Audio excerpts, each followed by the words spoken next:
All right. Good morning, good afternoon, good evening. Anywhere you're watching. If you're going to write by finals, this video is for you. Now, I am assuming that this particular video you're watching it after you must have finished reading, so that you not say that I said you have to watch my video, then you pass. But I played your video and I watched your video and I did not pass. No, God forbid that for you. So ordinarily you would have finished reading your book, you would have covered your scheme at least 2 to 3 times. Then before we watch this, because what I want to tell you is how to answer your bar finals question. Now, I have in time past done revisions for people that actually failed law school, people that were preparing for their receipts. And one thing that was common in almost all of them, apart from the ones that did not really read, you understand, because you still have people that will not really read.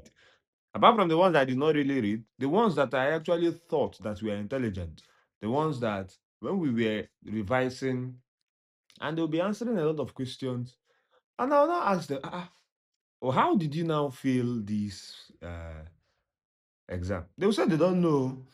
But then when I now found out was when I would say, okay, we are finished learning this particular thing. Oh yeah, solve this past question so that I would score you and know where to correct. Then I now saw that the reason they failed bar finals was not because they did not know, but because they couldn't answer bar finals question. So what I want to do today is to tell you, explain to you how you can successfully answer bar finals questions. And this thing is something that would help you. So now, when you want to go and write your bar finals, of course, your bar finals is not like your university law exams. Where your university law exams, you come, you sit down, they'll give you, you write, you submit, they'll start counting for you. 1, submit 2, submit 3. You carry your script and be chasing the invigilator and in order to submit. All those things are for your universities. Now, in bar finals, of course, a lot of you will not be sleeping so much in the bar finals period. It is normal. It is understandable. Yes, a lot of you will be drinking a lot of energy drinks in order to remain awake. It is understandable, of course. But then, let me just even chip this in. After you're done drinking your energy drink and you come out from the bar, from the law school, go and drink a lot of water so that you flush those energy drinks out, because I can't really say authoritatively, but I heard that energy drinks are not really nice for the kidney. Okay, but that's by the way. I am in no position to advise you medically. Now, when you get into your exam hall, you'll be given two answer booklets. Two answer booklets. Now, one of the reasons people also fail bar finals is that they couldn't use their two answer booklets. In fact, somebody in my front, when I was writing my bar finals, actually wrote what was not supposed to be in a particular booklet. And before he could even know what was happening, the time was already over. And it was not very possible for him to transfer it back to the appropriate booklet. You want to know what happened? He actually failed. Now, you would look at that person and think that the person probably does not know anything because you've seen the person's result and say, you failed. But there are circumstances that surround failure in law school, not just only that somebody did not read. It is in your university that you say, okay, you failed because you did not read. In bar finals, if you don't know the nitty-gritties, if you don't know some things as per the practice of exams, you probably fail. So now you'll be given two booklets. One would be for section A, and the other one will be for section B. You are the one to write the one that you want it to be for section A. That means they'll tell you what section do you want this one to be. You now write section A. This one, section B. You just have to know that all the answers that are coming under section A must be in the booklet you marked section A.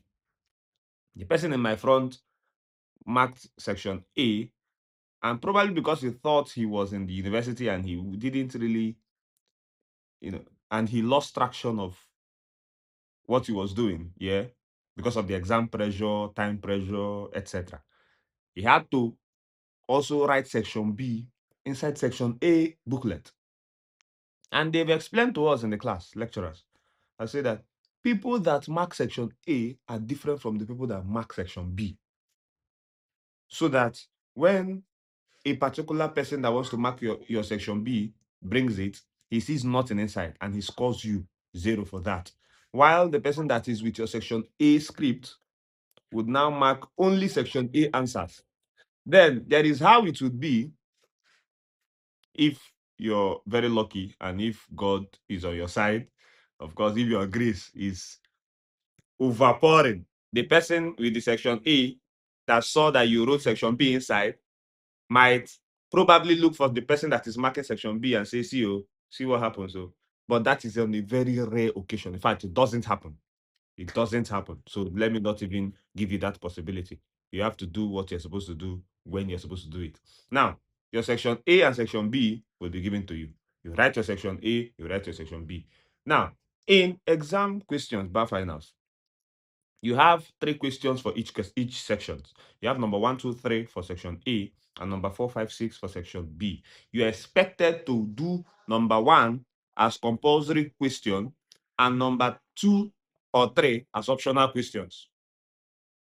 And in your section B, you're expected to do number 4 as compulsory question and number 5 and 6 as optional questions, which means in total, you're expected to be answering 4 questions. 2 questions from section A, number 1, and either 2 or 3, and two questions from section B, that is number 4, and either you choose from 5 and 6. Now, because number 1 and number 4 are compulsory questions, they carry higher marks. Now, what does this tell you?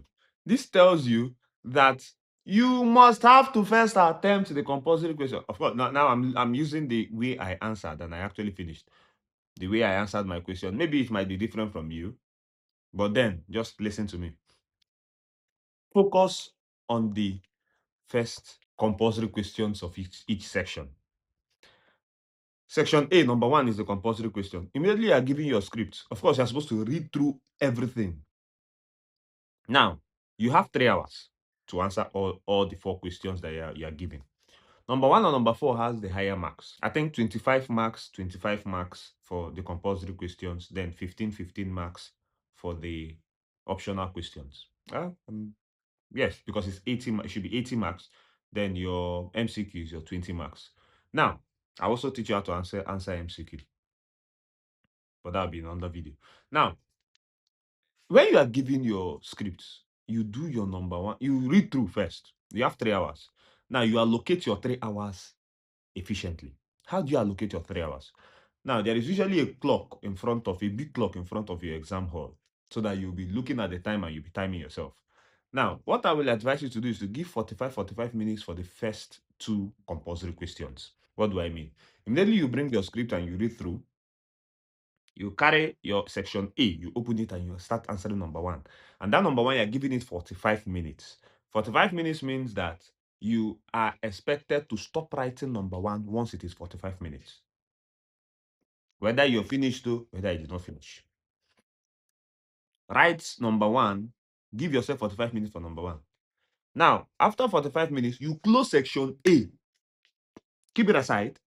Open section B and answer number 4. Give number 4 45 minutes.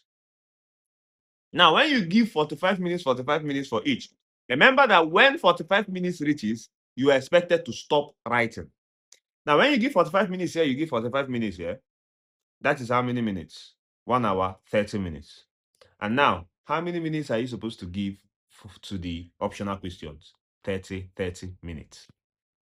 So, you now close your number. After you're done with number 4, you now close it, or maybe you're not done, but 45 minutes has passed. The second 45 minutes has elapsed. You close your number 4, you open your section A, and you now choose between 2 and 3. You choose between 2 and 3. Now, what are you choosing? How are you choosing? What's your metric for choosing? You know how past questions are. Now, if you have not been practicing past questions, then you are on a long thing.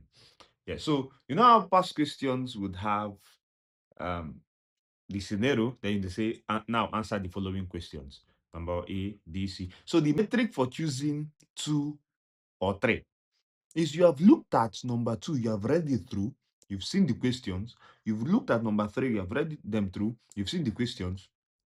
Anyone you are sure that you can answer more than the other, you need not know all of them, but you are sure that, okay, there are about six sub questions in number 2, and there are about 5 sub questions in number 3, and I can answer about 5, or let's say 4 in number 2, and I can only attempt 2 in number 3.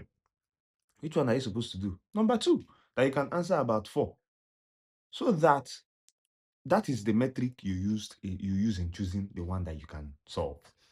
So when you now carry it, you know you're in 30 minutes. Of course, you must have known from the beginning of the exam that this is the one you will answer, because like I told you, when you get your script, you read them through. And that should not take you, in fact, that reading through should take you about, let's say, 5 minutes. And that reading through is part of the 45 minutes of your number 1. No? Yes, because you need to be disciplined. It's part of the 45 minutes of your number 1 or number 4. So you know where you take it from. So that reading through, I'm not sure reading through should even take you up to 5 minutes. It's like 2 minutes. You read them through so that you know the particular ones you will answer. You already have the idea of what number 2 or number 3 and what number 5 and number 6 is talking about, and the one you are sure of, you will now say, okay, these are the ones that I will answer. Then number 1, you start with it. So you know that how many minutes, in fact, once the time starts, because you usually start at the top of the hour, something o'clock, you already know that, okay, this is 45 minutes, the first 45 minutes, the second 45 minutes for the number 4 question, then 30 minutes for each of the optional questions. Now, what will this do for you? If you do 45 minutes for the compulsory question, now it is possible that depending on how you prepared for the exams, you would now finish the compulsory questions, maybe number 1 compulsory question before 40 minutes. You can finish by 30 minutes, even 25 minutes. You understand? So you already have 20 minutes extra.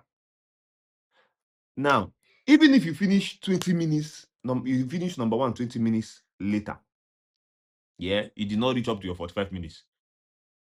What you do is that number 4, your 45 minutes will start counting from the 20 minutes. Now, if you're able to finish that one before your 45 minutes elapse, very good, you have more time.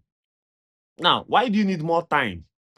When you are done, you need more time to still be in the hall so that you cross-check your work. Now, let us say, ideally, you now say, okay, 45 minutes, you finish at the 45 minutes bomb on that first one, and you finish 45 minutes on the second compulsory question, which is number 4. Then you now use 30 minutes to do your 2 optional questions, 1 from each section. What you would have spent would have been 45 minutes, 1 hour, 30 minutes, then 30 minutes, 2 hours, 30 minutes. Now you have a whole 30 minutes to go back to those ones that you did not attempt because of time constraints, and now attempt them and try to write something, sha. Do you get? So you have 30 minutes extra to do all those. When 30 minutes elapsed, of course, 3 hours has elapsed, then you now have to wait. They will not tell you to leave the hall. You will not go and submit. They're not doing submit. Hey, they will tell everybody to leave the hall. You will leave the hall and you will leave your scripts, your 2 scripts on top of your desk. They will now come and sort them out. You get? So that is for time management. In the next video, I will now teach you how to answer the exam questions itself. So this one will be part 1. The next one will be part 2. I will see you in the next one. God bless you.